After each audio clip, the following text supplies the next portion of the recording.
Belakangan muncul kabar Kenny Austin akan menikahi artis Amanda Manopo pada 10 Oktober 2025. Hanya saja, sampai sekarang belum ada konfirmasi langsung dari Amanda maupun Kenny mengenai kabar pernikahan itu.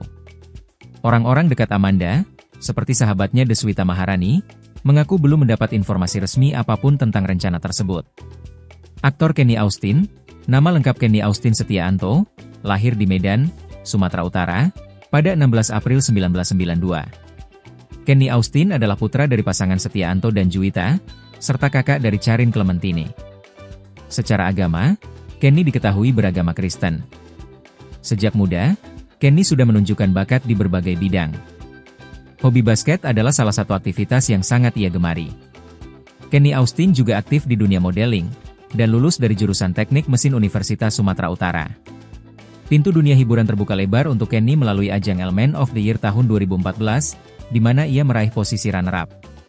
Sukses ini membawanya ke panggung internasional dalam kompetisi Mr. International 2015, di mana Kenny Austin berhasil masuk 10 besar dan mendapat beberapa penghargaan, termasuk Best National Costume.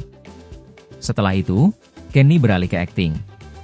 Ia tampil di sinetron dan FTV, serta beberapa film layar lebar. Beberapa judul yang dibintangi Kenny Austin antara lain Cinta Yasmin, Bawang Merah Bawang Putih, Dub Smash, Serendipity, hingga Devil on Top.